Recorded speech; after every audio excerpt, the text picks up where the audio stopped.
Doctor Sharad Sawant यांच्या विश्रामबाग येथील आदित्य हॉस्पिटलवर हल्ला करून मोडतोड करणाऱ्या समाजकंटकांचा निषेध. या प्रकरणी डॉक्टर शरद सावंत यांची भेट घेऊन श्री शिवप्रतिष्ठान युवा हिंदुस्थानतर्फे त्यांना पाठिंबा दिला व जिल्हा पोलीस प्रमुख संदीपजी घुगे साहेब यांची भेट घेऊन सदर निवेदन दिलं. यावेळी श्री शिवप्रतिष्ठान युवा हिंदुस्थानचे जिल्हा प्रमुख मोहनराव शिंदे, सांगली शहर प्रमुख संदीपदादा जाधव, आनंदराव चव्हाण तात्या, प्रशांतदादा गायकवाड, प्रदीप पाटील, सुरेंद्र इंगळे सरकार, आशिष साळुंके, अजयदादा रेड्डी, सत्यजितदादा संकपाळ, नेताजीराव घाडगे उपस्थित होते. सांगलीमध्ये जो काल एक अनास्पद प्रकार घडला, ते हॉस्पिटल फोडण्याचं काम काही नालायक लोकांनी या ठिकाणी केलेलं आहे. त्याचा मी सर्वप्रथम तीव्र निषेध करतो. आज 2002 पासून हे हॉस्पिटल या ठिकाणी विश्रामबाग चौकात उभं आहे. मी साधारण 2007-08 पासून डॉक्टर साहेबांना ओळखतो.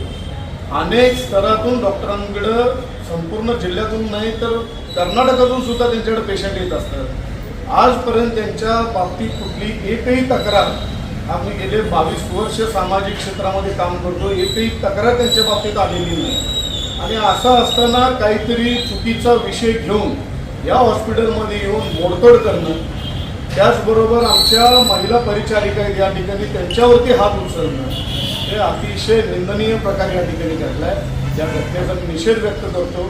त्याचबरोबर संपूर्ण भारतातले, आपल्या देशातील असू दे, जे डॉक्टर आहेत त्यांना आपण देव मानतो. ज्या मरणाच्या दाढेत गेलेल्या पेशंटला ते वाचवायचं काम करतात, निष्ठुरपणे ते काम करत असतात. काही डॉक्टरांच्या बाबतीत तक्रारी असतात, मात्र त्याच्या बाबतीत सुद्धा रीतसर तक्रार करून त्या प्रशासनाकडे, आमच्या सांगली किंवा महाराष्ट्रातले जे अधीक्षक आहेत, त्याबरोबर आरोग्यमंत्री यांच्याकडे तक्रार करून रीतसर त्यांच्यावरती कारवाई व्हायला पाहिजे. मात्र अशा प्रकारचा हल्ला करून एखाद्या चांगल्या डॉक्टर, आणि तेही त्यांची स्वतःची शारीरिक परिस्थिती नसताना ते या हॉस्पिटलमध्ये वेळ देतात. शारीरिक त्यांची परिस्थिती ठीक नाही आहे, मात्र पेशंटसाठी ते दिवसरात्र या हॉस्पिटलमध्ये उपस्थित आहे.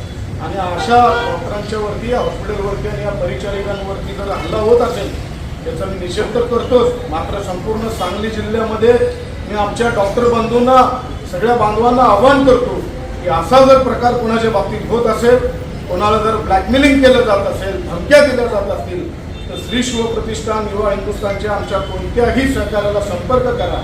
हा विषय त्यावेळी जागच्या जागी थांबवला जाईल. आज मी माननीय जिल्हा पोलीस प्रमुख संदीप घुगे साहेब यांची भेट घेऊन या संदर्भात ज्या लोकांनी या ठिकाणी मोडतोड केली त्याची सगळं चौकशी करून खरोखर त्यांचा उद्देश कुठल्या पेशंटला न्याय मिळवून देणं आहे की कुणाच्या तरी सांगण्यावरून हे सगळं घडवलेलं आहे, याचा पूर्ण तपास करावा.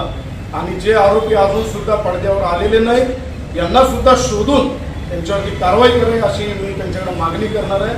आणि संपूर्ण सांगलीतील मी डॉक्टरांना आवाहन करतो की या प्रसंगामध्ये आपण डॉक्टर शरद सावंत साहेब यांच्या पाठीशी ठाम उभं राहिलं पाहिजे. आम्ही सुद्धा श्री शिवप्रतिष्ठान युवा हिंदुस्थान म्हणून आप डॉक्टरांच्या पाठीशी ठाम उभं राहिलो आज आम्ही हॉस्पिटलमध्ये. आणि आम्ही त्यांना पूर्ण आश्वासन देतो की इथून पुढे कुठलाही प्रकार असा जर घडत असेल आम्हाला संपर्क करा.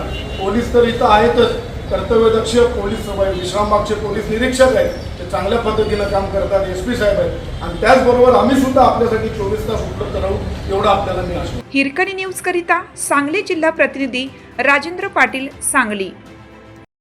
चालू घडामोडींचे अपडेट्स जाणून घेण्यासाठी आपल्या हिरकणी न्यूज चॅनलला सबस्क्राईब जरूर करा. लाईक करा, कमेंट करा आणि शेअर करा. बेल आयकॉनवर प्रेस करा आणि नोटिफिकेशन्स मिळवा.